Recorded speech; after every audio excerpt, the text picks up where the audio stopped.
Taxi, taxi， 你的空中的士来了。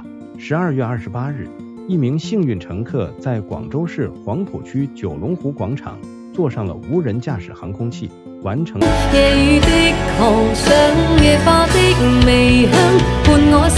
炒作背后的现实，揭示了暗淡的未来。在庆祝的头条新闻中，一航获得电动垂直起降飞机认证的现实远不乐观。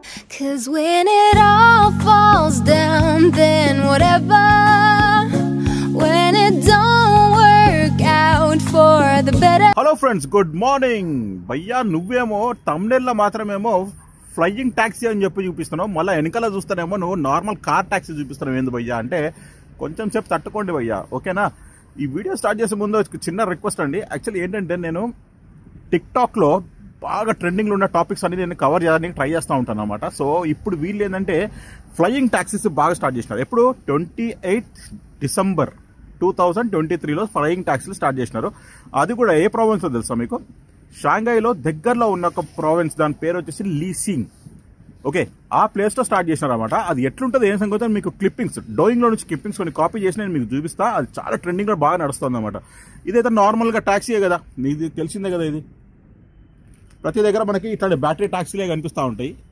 ఇవన్నీ వచ్చే charging port అనమాట, పెద్ద ఛార్జింగ్ పోర్ట్ ఇక్కడ నడుస్తుంది చూడండి. ఇక్కడ అన్నీ అట్లనే కనిపిస్తూ ఉంటాయి. ఇది వచ్చేసి నార్మల్ ట్యాక్సీ. ఇప్పుడు మనం పోయేసి ఫ్లయింగ్ ట్యాక్సీ ఎట్లున్నా ఏం సంగతి మీకు క్లిప్పింగ్స్ చూపిస్తే చాలా ఇంట్రెస్టింగ్ ఉంటుంది. వీడియో మాత్రం ఆన్సర్ కంటిన్యూగా చూడండి. ఓకే అండి, లెట్స్ గో. మనము సాధారణంగా ఏంటంటే ట్యాక్సీలు అయితే చూస్తూ ఉంటాము, కానీ వీళ్ళు ఇప్పుడు ఫ్లయింగ్ ట్యాక్సీ అని చెప్పేసి కొత్తగా స్టార్ట్ చేసినారు. దానికన్నా ముందు ఒక విషయం చెప్పాలి. యాక్చువల్లీ ఏంటంటే వీళ్ళు డ్రైవర్లెస్ ట్యాక్సీస్ కూడా షాంజో అనే ప్లేస్లో స్టార్ట్ చేసినారు. ఆ వీడియో కూడా నేను ఆల్రెడీ అప్లోడ్ చేశాను, నేను ప్రాక్టికల్గా చూసే ఉంటారు. ఈ పర్టికులర్ వచ్చేసి ఇప్పుడు రీసెంట్గా స్టార్ట్ చేసింది కాబట్టి పబ్లిసిటీ కావడానికి కొంచెం టైం పడుతుంది. నాకు తెలిసినంత వరకు అయితే టైం పడుతుంది అరౌండ్. ఓకే, ఇంకా డౌన్లో ఒక 2-3 ఇయర్స్ వరకు అయితే ఇంకా అప్పుడు బాగా ప్రాచుర్యం చెందుతుంది అనమాట. ఇది అంటే టూరిస్ట్ స్పాట్స్ లాగా అక్కడిక్కడ బాగా పెడతట్టున్నారు.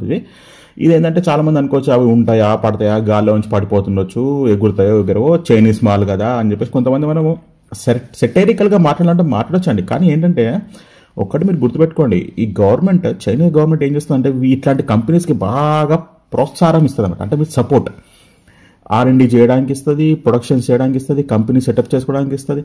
డబ్బులు విపరీతంగా ఫండింగ్ చేసి ఏం చేస్తుందంటే వీళ్ళు డెవలప్మెంట్ని ఒక లెవెల్లో పెంచుకుంటూ పోతూ ఉంటారు. ఎందుకంటే వీళ్ళు బీభత్సంగా డబ్బులు ఉన్నాయి కదా బా. నేను చెప్పినా కదా మీకు చాలాసారి ఆల్రెడీ. ఏంటంటే వీళ్ళు చేసే ఎక్స్పోర్ట్స్, చిన్న చిన్న ఐటమ్స్ అన్ని ఎక్స్పోర్ట్స్ చేస్తూ ఉంటారు. చైనా మొత్తం ప్రపంచం ఫ్యాక్టరీ అని చెప్పేసి ఎందుకంటారంటే ఎక్స్పోర్ట్స్ చేస్తారు కాబట్టి. ఎక్స్పోర్ట్ చేయడం వల్ల వీళ్ళకి విపరీతంగా డాలర్లు వచ్చి పడిపోతాయి. వీళ్ళ కంపెనీ అంటే మీన్స్ గవర్నమెంట్ దగ్గర చాలా ఫండింగ్ ఉంటుంది అనమాట. ఫండింగ్ ఉంటే ఏం చేస్తుంది, ఇట్లాంటి కంపెనీస్ అన్నిటికీ R&D వాళ్ళందరికీ ఇచ్చేసి ఇట్లా చేయడానికి ఛాన్సెస్ ఇస్తుంది అనమాట. అంటే యాక్చువల్లీ మీరు R&D చేయండి, మీరు ప్రొడక్షన్ చేయండి, మాకు కొత్త టెక్నాలజీ మన దాంట్లో ఇంక్లూడ్ చేయండి మన గవర్నమెంట్ సిస్టంలో అని చెప్పేసి సపోర్ట్ చేయడం వల్ల ఏంటంటే వీళ్ళు బాగా ఇట్లాంటి R&Dలు చేసి ఇట్లా చేస్తూ ఉంటారు. ఇది యాక్చువల్లీ పర్టికులర్ ఇట్లాంటి ట్యాక్సీ కాన్సెప్ట్ అని చాలా నుంచి చూస్తూ ఉన్నా. కానీ నేను అనుకుంటా ఉన్నా వీళ్ళు లాంచ్ చేస్తారు అనుకుంటున్నా. నేను అప్పుడే సడన్గా సర్ప్రైజ్ అయిందంటే మొన్న లాంచ్ చేసేసిన, అంటే 3 days బ్యాక్ లాంచ్ చేసినారు అనమాట దీన్ని. సో ఇదనమాట కథ. ఇప్పుడు ఏంటంటే నాకు తెలిసినంత వరకు అయితే ఆ పర్టికులర్ ప్రావిన్స్ అంటే షాంఘైలో దగ్గర ఉన్న ప్రావిన్స్కి పోయినప్పుడు మనకైతే డెఫినెట్లీ ఇది కనబడుతుంది. కానీ ఇది అంటే మనము ఫస్ట్ ఒక ఫుడ్ స్టెప్ అనేది తీసుకున్నారు కదా బాయిలు, ఒక ఫుడ్ స్టెప్ తీసుకున్నారు. అది డెవలప్ అయ్యి దానికి ఒక పిల్ల పెట్టింది. ఇప్పుడు పిల్ల పెద్దగా కావడానికి చాలా టైం పడుతుంది కదా. సో మెల్లిమెల్లిగా ఎదుగుతూ ఉంటుంది. చూశారు కదా మీరు ఎట్లా ఉంది కనిపిస్తుంది. సో ఇది పరిస్థితి అన్నమాట చైనాది. సో డెవలప్మెంటా కాన్సెప్టా అవుతా ఉంది. ఇక మనము ఏం మాట్లాడినా కానీ తప్పు అయిపోతుంది కాబట్టి నేనేం మాట్లాడదలుచుకోలేదు. ఎందుకంటే చాలామంది హట్ అవుతూ ఉన్నారు. ఎందుకంటే నేనేదో చైనాని సపోర్ట్ చేసి మాట్లాడుతున్నట్టు ఫీల్ అవుతూ ఉంటారు. కానీ ఒక్కటి కాన్సెప్ట్ గుర్తుపెట్టుకొని పోయా, నాకు ఇదేంటంటే మస్తు బాధ అనిపిస్తూ ఉంటుంది అనమాట. మన దేశంలో ఉన్న పొటెన్షియల్ మొత్తం అన్ని అబ్రాడ్ కంట్రీస్ ఎగిరిపోతూ ఉంటే వీటిలా ఉంది పరిస్థితి అని చెప్పేసి చెప్పడానికి నేను ట్రై చేస్తూ ఉంటాను. ఓకేనా, నేను ఏదో చైనాకి సపోర్ట్ చేస్తూ మాట్లాడుతున్నట్టు కాదు. సో హోప్ఫుల్లీ మీరైతే అర్థం చేసుకోవాలని చెప్పి నేను కోరుకుంటా ఉన్నాను.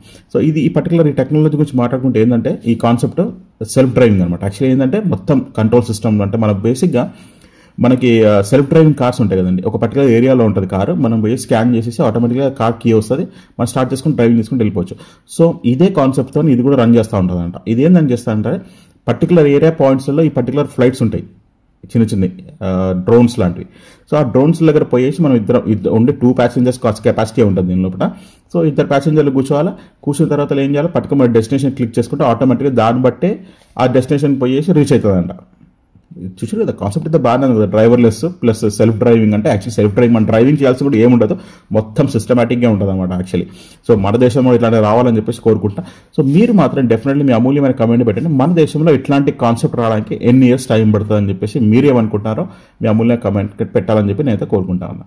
సో హోప్ఫుల్లీ మీకైతే ఈ వీడియో నచ్చిందని చెప్పేసి నేనైతే అనుకుంటున్నా. సో ఇట్లాంటి పాజిటివ్ విషయాలు జరుగుతూ ఉంటే మంచిగా ఉంటుంది. మన గవర్నమెంట్ ఈ ఫ్రీ స్కీమ్స్కి కాకుండా ఇట్లాంటి కంపెనీస్కి ఫండింగ్ చేస్తే అట్లీస్ట్ మన ఫ్యూచర్ డెవలప్మెంట్ అన్న, మన ఫ్యూచర్ జనరేషన్స్ అన్న బాగుపడతాయని చెప్పేసి నేనైతే మనస్ఫూర్తిగా అనుకుంటున్నా. మీరేమనుకుంటున్నారో మీ అమూల్యమైన కామెంట్ మాత్రం ఫస్ట్ షూర్గా పెట్టండి.